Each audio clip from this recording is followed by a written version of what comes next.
Hi everyone.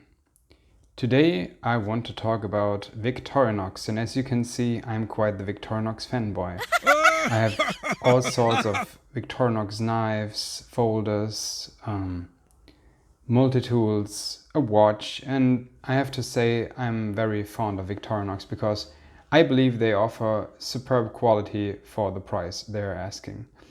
So when I heard about the new Victorinox Venture knife, here you see the packaging, I thought this would be a no-brainer. I need this knife, I want to check it out. So I got it quite recently, and I have to say, I have mixed feelings about this knife, to be honest. Let's get this out of the way first. So the knife actually was released, I believe, maybe a month ago, so it's not that long ago that it is available. And as far as I know, it's the first Victorinox bushcraft, EDC, maybe even survival knife that they produce in-house in Switzerland. So my expectation was very high. I thought I expect high quality, good materials, an overall nice package. And they kind of delivered this, to be honest. But there are also some downsides, and I want to talk about them now. So let's talk about the blade or the knife first. The knife actually features a 14C28N steel, which I believe is a very good combination of various factors like edge retention, ease of sharpness, corrosion resistance, and maybe also a little bit in terms of robustness. So it is a full tang. I have no idea what's underneath this handle, if it's skeletonized, whether they drilled out some holes.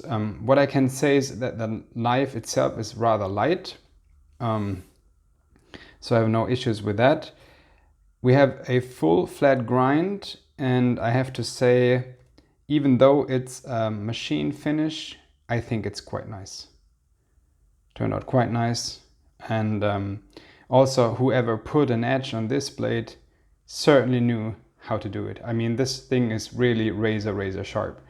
You have to be careful, and if you are careful, you are going to experiencing quite a nice cutting experience, to be honest. It is ground very symmetrical, so no issues here. And at the end of the pommel you have this hexagon kind of hole where you can insert bits. I wouldn't use this knife as a tool for using bits, but if you are in a pinch and you need to use it, you can certainly do so. The handle is, in contrast to what I thought initially, it's not rubber, but it's more or less a plasticky kind of thing. Probably very similar to what they are using in their kitchen knives, butcher knives. Not sure about that, but it feels very hard. To be honest, I was hoping for some rubbery material because it feels better in the hand.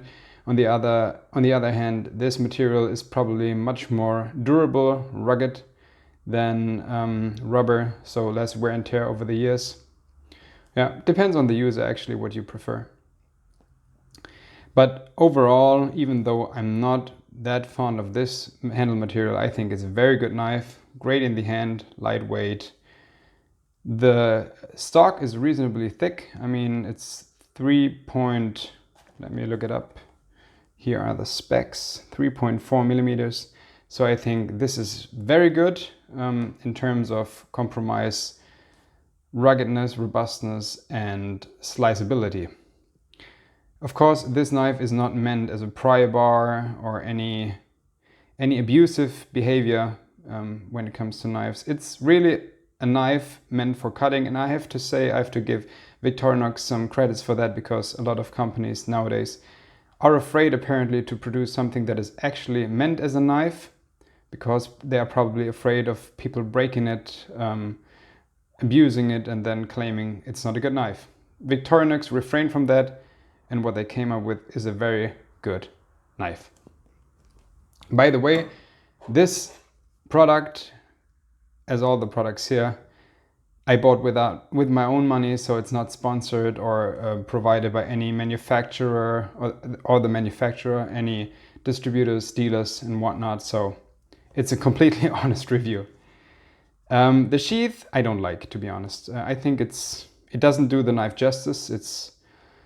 It serves its purposes probably, but not very well. I mean, you have to insert the knife here in these slots, and sometimes if it's not really inserted correctly, sometimes you have a hard time inserting the knife, and I don't really see the reason why to use a design like that. I mean, a €6 Mora knife is better, the sheath that is better constructed, and I don't really know why they went with this strap that goes around the sheath. It's okay. I mean, yeah, not a big fan of that either, but it serves its purpose, I believe. The knife can be tightened, or yeah, with this O-ring like rubbery ring, and many people complain about the rattling. I, to be honest, don't really care about that too much. I'm not the guy that straps the knife to his hip. I prefer to conceal it in my backpack, and there I don't expect this to be an issue, the rattling noise. Alrighty, so my conclusion is a good knife. It's around 70 to 75 euros in Germany. In the US, I believe it's pretty much the same in dollars. Yeah, I mean, there are options that I would prefer, to be honest, over this knife. For instance, the Manley, what it is called, I cannot recall. Patriot? It's probably the Patriot. So this knife, and it's in CPM 54. It's a much better steel. It comes with G10, and it should be pretty much the same price. I bought this years ago, but last time I checked, this or a knife in a similar steel runs about the same, and I think this is the much better knife because it's much more, the materials are better quality. You get more for your money, basically. But it's not terrible. If you go with the Venture, you're not you're not doing something wrong. It's just a personal preference. You can also go for the Tarava Yakuri Puko, pretty much the same size. It's not a premium steel. I mean, it's 80 CRV2. It's a robust steel. It rusts, or it can rust more easily than the Victorinox one. But again, personal preference. This is, or when I bought it, it was half the price. So again, it's up to you, but you're not doing something wrong, as I said, when you're going for the Venture. So I hope I covered everything. If you have any questions, comments, please leave them below in the comment section. And yeah, have a nice day. Bye bye.